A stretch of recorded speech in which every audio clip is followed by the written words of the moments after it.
దేవుని పరిశుద్ధ నామమునందు మహిమ కలుగునుగాక. ఈ దినము నిర్గమకాండంలో 20 అధ్యాయం మొదటి 3 వచనాలను మనము ధ్యానం చేసుకోబోతున్నాము. దేవుని యొక్క వాక్యంలో రాయబడిన మాట ప్రధానంగా మనం చూస్తే, దేవుడి ఆజ్ఞలని వారికి వివరించి చెప్పిన రీతిగా, మరి నా ఎదుట నీవు వేరొక దేవుడు ఉండకూడదు. You shall have no other gods before me. ఎందుకంటే దేవునికి ప్రథమ స్థానం. ప్రతి ఆరోగ్యకరమైన మరి మంచి సంబంధాలు కలిగి ఉండాలంటే, కుటుంబంలో కానీ సహవాసంలో కానీ మరి ప్రతి రిలేషన్లో కూడా మంచి సంబంధం కలిగి ఉండాలంటే దేవుళ్ళారా దేవునికి ప్రథమ స్థానము ఇవ్వగలగాలి. దేవునికి మనము ప్రధానంగా ప్రథమ స్థానం ఇచ్చినప్పుడు ప్రతి సంబంధాలు కూడా దాని సరైన క్రమములో ఉంచబడతాయి. ప్రతి రిలేషన్ కూడా మంచి సంబంధాలుగా, every other relationship is place in its proper order. మరి మీ జీవితంలో అత్యంత ముఖ్యమైన రిలేషన్షిప్ ఏది, లేక సంబంధం ఏది అనేది మీ జీవితంలో ప్రశ్నించుకోవాలి. Many people answer family, marriage, children, career, success అని వారు సమాధానం ఇస్తూ ఉంటారు. వారి జీవితాల్లో కుటుంబం అని ప్రథమ స్థానం, కుటుంబానికి, వివాహానికి, లేకపోతే పిల్లలు, దేవుని బిడ్డలారా కెరీర్ కి, సక్సెస్ కి, వీటికి ప్రథమ స్థానాన్ని ఇస్తూ ఉంటారు. కానీ లేఖనం ఏం బోధిస్తుందంటే, దేవునితో మనకున్న సంబంధమే ప్రతి ఇతర సంబంధాన్ని నిర్ణయిస్తూ ఉంటారు. కనుక ఈరోజు మనము మరి దేవుడు ఆజ్ఞాపించిన 10 ఆజ్ఞల గురించి మనం నేర్చుకోబోతున్నాము. మరి ఇది కేవలం నిబంధనగా, కమాండ్మెంట్స్ గా కాకుండా జీవితాల గురించినటువంటి సంబంధాల గురించి దేవుడు ఇచ్చినటువంటి ప్రేమపూర్వకమైన సూచనలుగా వీటిని మనం చూడగలగాలి. మరి నిర్గమకాండంలో కూడా ఈ విషయాలు రాయబడి ఉన్నాయి. అలాగే ద్వితీయోపదేశ కాండము 5వ అధ్యాయము 1 నుంచి 7 వచనాల్లో మనం చూడవచ్చు. మరి అక్కడ రాయబడిన, నా ఎదుట నీకు వేరొక దేవుడు ఉండకూడదు అంటాడు. అక్కడ దేవుని బిడ్డలారా, దేవుని యొక్క లేక దేవునికి మనం ఇచ్చేటటువంటి ప్రథమ స్థానము ఇవ్వడం ద్వారా మన రిలేషన్, మన సంబంధాలు చక్కగా క్రమబద్ధముగా మరి సరైన క్రమంలో అవి నడిపించబడతాయి. ఆస్వాదకరముగా మంచి హెల్తీ రిలేషన్షిప్ కలిగి ఉండొచ్చు. ఇందులో కొన్ని విషయాలు మనము నేర్చుకోబోతున్నాం. మొదటిగా, God's commands reveal his heart. దేవుని ఆజ్ఞలు ఆయన హృదయాన్ని బయలుపరుస్తాయి. ద్వితీయోపదేశ కాండంలో 5వ అధ్యాయం 1 వచనం చూస్తే, ఆయన కట్టడలను, విధులను ఆలకించుడి అని రాయబడి ఉంది. చాలా మంది క్రైస్తవులు ఏమనుకుంటారంటే,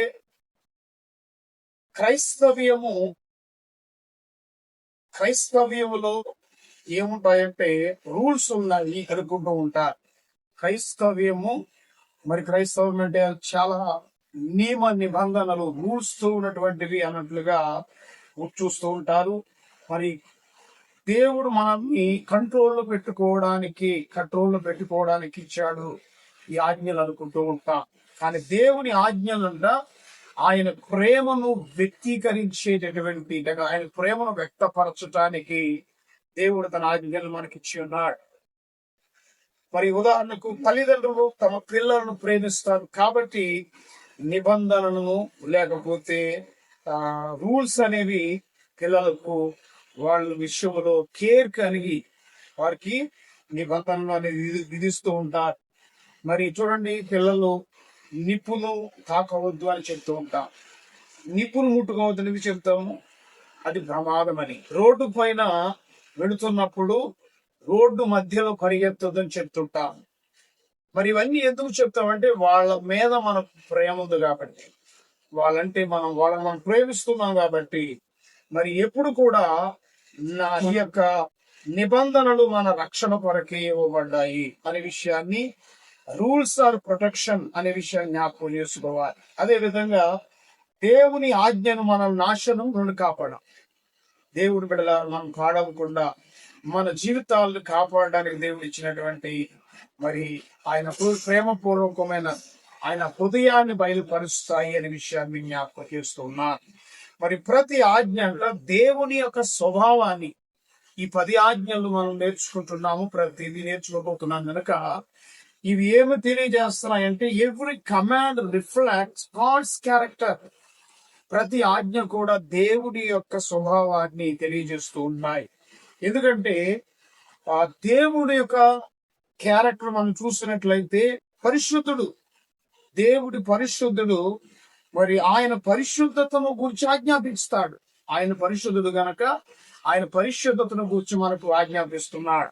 మరి దేవుడు ప్రేమ స్వరూపి, ఈ కమాండ్స్ లో దేవుడు ప్రేమ కలిగిన దేవుడు గనక ఆయన ప్రేమను ఆజ్ఞాపిస్తూ ఉన్నాడు.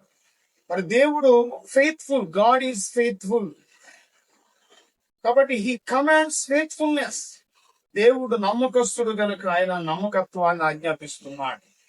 దేవుడు సత్యవంతుడు గనక ఆయన సత్యాన్ని ఆజ్ఞాపిస్తున్నాడు.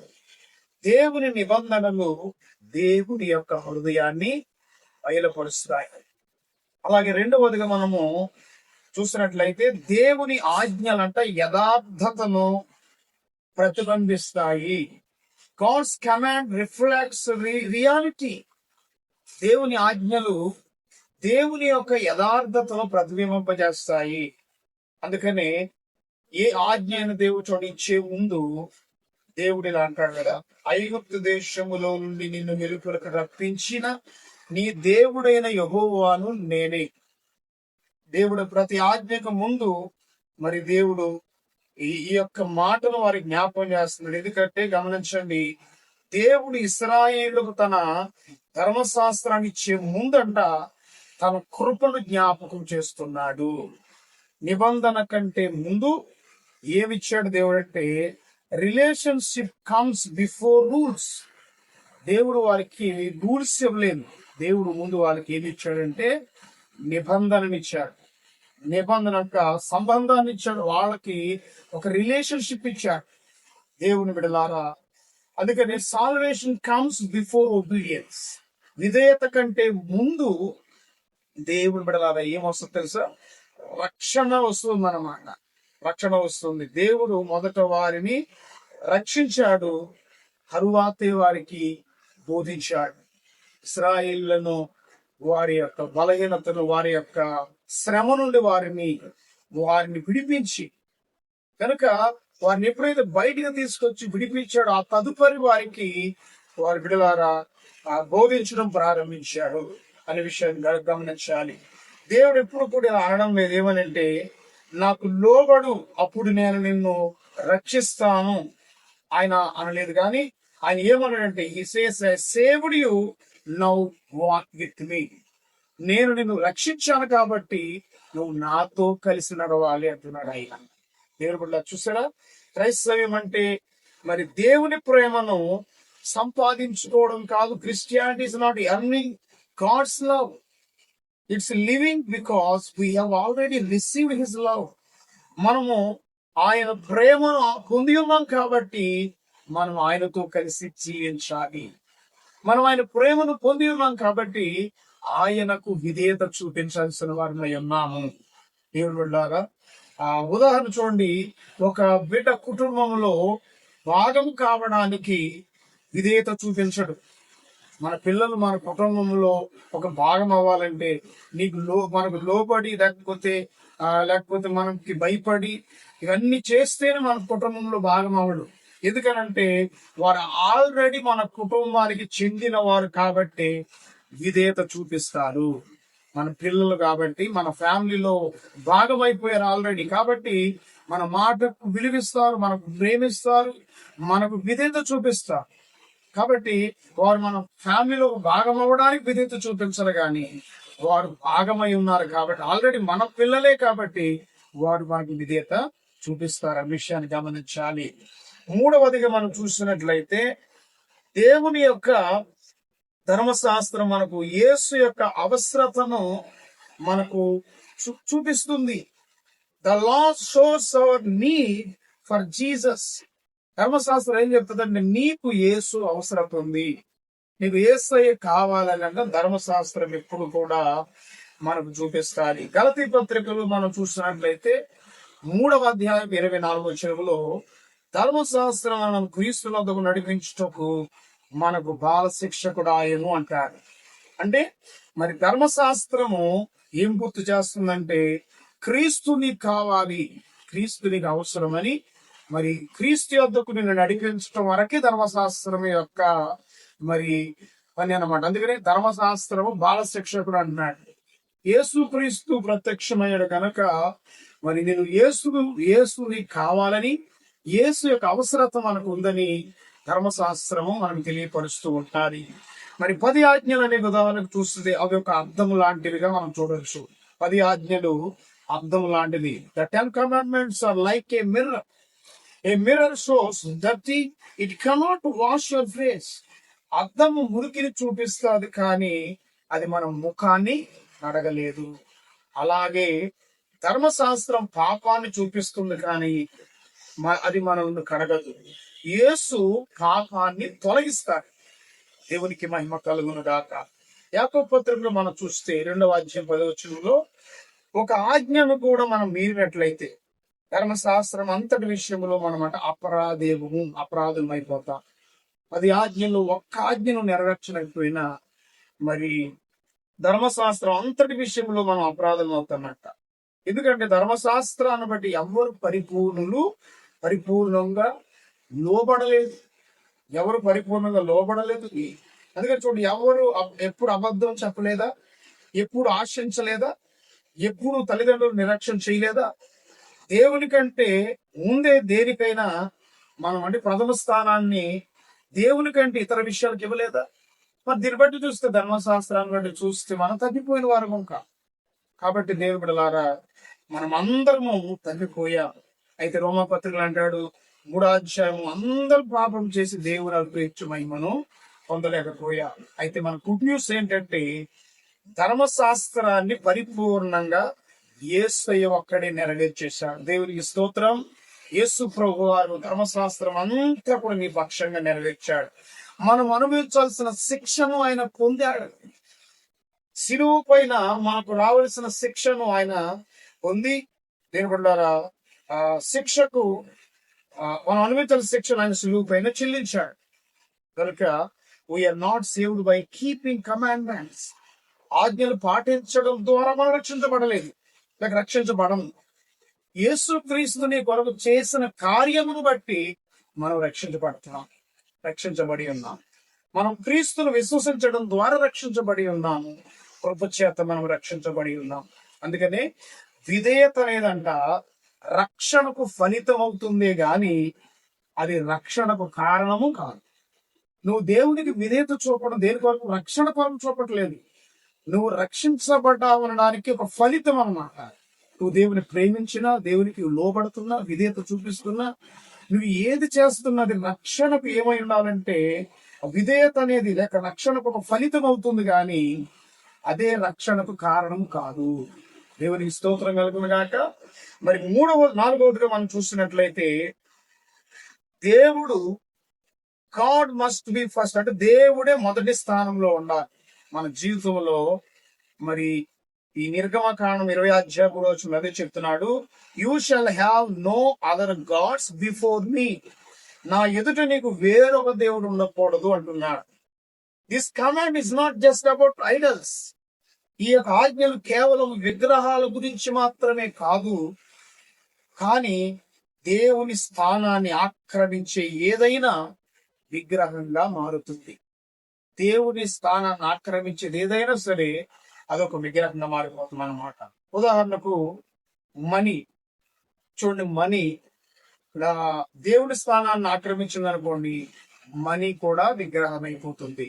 అలాగే కెరీర్ అనేది, వృత్తి గాని, ఆటలు గాని, రిలేషన్లు గాని, కుటుంబము గాని, పిల్లలు గాని, ఫోన్లు గాని, ఎంటర్టైన్మెంట్ వినోదము గాని, సోషల్ మీడియా గాని, సక్సెస్ గాని, లేక నీకు నీవే గాని దేవుని స్థానములో ఏది ఆక్రమించినా అది ఒక విగ్రహంగా మారిపోతుంది.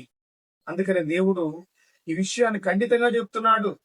నా ఎదుట నీకు వేరొక దేవుడు ఉండకూడదు అంటే నీవేదో విగ్రహారాలు చేస్తున్నావని కనే కాదు, నీ జీవితంలో దేవుని స్థానాన్ని ఆక్రమించే ప్రతిదీ కూడా ఒక విగ్రహంగా మారిపోతుంది గనక దేవుని బిడ్డలారా గమనించండి. మరి విగ్రహం అంటే దేవుని కంటే ఎక్కువగా మనం దేని మీద అయితే ఆధారపడతామో అదే నీకు విగ్రహం అవుతుంది. దేవుని కంటే ఎక్కువగా మనం దేనిపైన కూడా ఆధారపడకూడదు. దేవునికి మహిమ కలుగును గాక. మరి ముఖ్యమైన సత్యం ఏంటంటే మంచి విషయాలు కూడా దేవుని స్థానాన్ని ఆక్రమించినప్పుడట అవి చెడ్డ విషయాలుగా మారిపోతాయి. ఉదాహరణకు కుటుంబం మంచి విషయమే. కుటుంబాన్ని మంచిగా చూడాలి, ప్రేమించాలి. కానీ అది దేవుని కంటే ఎక్కువగా నువ్వు దాన్ని ప్రేమిస్తున్నప్పుడు కుటుంబము కూడా దేవుని స్థానాన్ని ఆక్రమించిందనుకోండి, అది ఒక విగ్రహంగా మారచ్చు. దేవుడు మాత్రమే మోయగలిగే భారాన్ని ఏది మోయలేదు. అందుకని దేవుని స్థానంలో దాన్ని పెట్టకూడదు. చూడండి, పిల్లలు కూడా మనల్ని తృప్తిపరచలేదు. యేసయ్య మాత్రమే మనల్ని తృప్తిపరచగలిగే దేవుడు. ఆయన మాత్రమే మన ఆశ తీర్చగలిగే దేవుడై ఉన్నాడు. ఉదాహరణకు ఒక ఇల్లు కట్టడాన్ని ఊహించుకోండి. పునాది బలహీనంగా ఉందనుకోండి, మరి ఆ ఇల్లు అంతా చివరికి ఏమైపోదంటే కూలిపోతుంది. ఎందుకంటే పునాది బలహీనంగా ఉంది కాబట్టి. దేవుడే పునాదిగా ఉన్నప్పుడట, నీ జీవితంలో దేవుడు పునాదిగా ఉన్నప్పుడు అన్ని కూడా ఆయన పైన నిర్మించబడతాయి. కుటుంబము ఆయన పైన నిర్మించబడాలి. ఫ్యామిలీ, పిల్లలు, కెరీర్, ఉద్యోగము, మరి నీవు చేసే ప్రతిదీ కూడా దేవుని బిడ్డలారా, నీ డబ్బు అన్ని దేవుడు పునాదై ఉంటే అది బలహీనం అవ్వదు. ఆ సంబంధాలు విచ్ఛిన్నం అవ్వవు. దేవుడు దానికి పునాది గనక మిగతావన్నీ కూడా ఆయన పైనే నిర్మించబడతాయి. దేవుని బిడ్డలు గమనించండి. మనం నేర్చుకున్న మాటలు ఏంటంటే, మన దేవునికి మొదటి స్థానం ఎలా ఇవ్వాలి దేవునికి మొదటి స్థానం అంటే ప్రతి రోజు కూడా ఆయనతో సమయం గడపడం ద్వారా మనం దేవునికి మొదటి స్థానం ఇవ్వగలుగుతాం. ప్రతిరోజు ప్రార్థన చేయాలి, బైబిల్ చదవాలి, దేవుని ఆరాధించడం ద్వారా ప్రథమ స్థానాన్ని మన దేవునికి మనం ఇవ్వగలుగుతాం. మిమ్మల్ని మీరు నమ్ముకునే కంటే ముందు యేసయ్యను నమ్ముకోవాలి, ఆయన నమ్మాలి, దేవుని జ్ఞానాన్ని వెతకాలి. కేవలము మీ ఆలోచనలు మీ యొక్క ఫీలింగ్స్ కాదు నమ్మేది. మీరు ఏది నమ్మాలంటే మొదటగా ఆయన నమ్ముకోవాలి. దేవునికి స్తోత్రం కలుగునుగాక. అలాగే మీ నిర్ణయాలలో చూసినట్లయితే give him first place in your decision. నీ నిర్ణయాలు ఆయనకు మొదటి స్థానం ఇవ్వాలి. నువ్వు తీసుకునే ప్రతి నిర్ణయములో దేవునికి మొదటి స్థానం ఇవ్వడం ద్వారా నువ్వు ఆయనకి నీ నిర్ణయం ఆయనకి ఇవ్వడం మొదటి స్థానాన్ని ఇస్తుంటావు. మరి చాలా మంది ఏమన్నా నాకేం కావాలని అడగడం కాదండి. నాకేం కావాలని అడిగే ముందు దేవునికి ఏది మహిమ తెస్తుందో అని అడగాలమా. చాలా మంది నాకు అది కావాలి, ఇది కావాలని అడుగుతాం గాని, ప్రభువా నేను అడిగే దానిలో నీకు మహిమకరమైనది ఏది, నీకు మహిమ తీసుకొచ్చేది ఏదని ఆయనకు మహిమకరమైన విషయాలను మనం అడిగేవారిగా ఉండాలి. దేవుడు ఈ దినాల్లో మనం చూసినట్లయితే ఈ విగ్రహాలు అనేవి ఏంటంటే, ఏది నా ఆలోచనలను, నా సమయాన్ని, నా డబ్బును, నా అనురాగాన్ని ఎక్కువగా ఆక్రమిస్తుందో, ఆ విషయాలను ఏది నియంత్రిస్తుందో అదే నీకు దేవుడు కావచ్చు. అంటే నేను కంట్రోల్ చేసేది ఏదో నీ ఆలోచనను, నీ సమయాన్ని, నీ డబ్బును, నీ ఎఫెక్షన్ ఏదైతే ఎక్కువగా ఆక్రమిస్తుందో ఆ విషయాలే, ఏ విషయాలైతే నిన్ను కంట్రోల్ చేసి నియంత్రిస్తున్నాయో, ఏళ్లతో ఏలుచున్నాయో అవే నీ జీవితానికి దేవుడిగా మారిపోతాయి, విగ్రహంగా మారిపోతున్నాయి దేవుడి ద్వారా. కాబట్టి మనం ఆలోచించాల్సింది ఏంటంటే, నా జీవితంలో దేవుడు నిజంగా మొదటి స్థానంలో ఉన్నాడా? ఆయన స్థానం కోసం ఏది పోటీ పడుతుంది? నేను యేసును నమ్ముతున్నానా లేక నా సొంత పనులను నమ్ముకుంటున్నానా? నా సంబంధాలు దేవునికి ప్రాధాన్యత కలిగిస్తున్నాయా? నా యొక్క సంబంధాలు దేవుని ప్రాధాన్యతను ప్రతిబింబిస్తున్నాయా? అనే విషయాన్ని మనం జ్ఞాపకం చేసుకోవాలి. కాబట్టి గమనించండి, మరి దేవుడు బిడ్డలారా, మనకు నిరాశ చెందడానికి దేవుడి 10 ఆజ్ఞలు ఇవ్వలేదు, కానీ అవి మనల్ని యేసు వైపు నడిపిస్తాయి. యేసు క్రీస్తు నీకు అవసరమని జ్ఞాపకం చేస్తాయి. నీకు ఒక రక్షకుడు కావాలని జ్ఞాపకం చేస్తుంది. కాబట్టి నీకు ఒక రక్షకుడు ఉన్నాడు. యేసు ప్రతి ఆజ్ఞను పరిపూర్ణంగా ఆయన నెరవేర్చాడు. నీ యేసు ప్రభు వారు ప్రతి ఆజ్ఞను నెరవేర్చాడు. నీ పక్షంగా ప్రతి ఆజ్ఞ నెరవేర్చాడు. ఆయన మన పాపాల కొరకు మరణించాడు. ఆయన తిరిగి లేచాడు. దేవునికి మహిమ కలుగునగాక. ఎవరైతే పశ్చాత్తాపపడి ఆయన విశ్వసిస్తారో వారు మరి పాప క్షమాపణ పొందుతారు, నూతన జీవాన్ని పొందుతారు, దేవునితో సమాధానము, నిత్య జీవాన్ని పొందుతారు. దేవుని యొక్క ఆజ్ఞలన్నీ కూడా ఆయన ప్రేమపూర్వకమైన హృదయాన్ని బయలుపరుస్తున్నాయి. దేవుని యొక్క ఆజ్ఞలు ఆయన యథార్థతను ప్రతిబింబిస్తున్నాయి. ధర్మశాస్త్రం మనల్ని యేసు వైపు చూపిస్తుంది. యేసు మన పక్షమున్న ధర్మశాస్త్రాన్ని నెరవేర్చాడు. కాబట్టి ప్రతి మంచి సంబంధం, ఆరోగ్యకరమైన సంబంధాలు దేవునికి మొదటి స్థానం ఇవ్వడం ద్వారానే మొదలవుతాయి అన్నమాట. నీ మంచి కుటుంబంగా కట్టబడాలంటే, మంచి ఫ్యామిలీ ఎదగాలంటే, నీ మొదటి ప్రయారిటీ, మొదటి స్థానము, నీ జీవితంలో మొదటి స్థానము ఎవరు కావాలంటే ఆయనే ఉండాలి. అందుకనే ఆ విషయాన్ని జ్ఞాపకం చేస్తున్నాడు. ఆయన తప్ప వేరొక దేవుడు నీకు ఉండకూడదు అని. ఆయనే నీ జీవితంలో మొదటి వాడిగా ఉండాలి. నీ ఆలోచనలు, నీ నిర్ణయాలలో, నీ జీవితంలో ప్రథమ స్థానం ఆయనకిచ్చి ఆయన మహిమపరచు. ఆయన ఇచ్చే ప్రతి వాగ్దానాన్ని, ఆయన చేసిన ప్రతి కార్యము ద్వారా కలిగే ప్రతి దీవెనను, శిలువ కార్యము నమ్ముకున్న ఆశీర్వాదాన్ని ఈ కుటుంబం, నీ పిల్లలను దేవుడు ఆశీర్వాదకరంగా నడిపించి దీవించును గాక. ఆమేన్.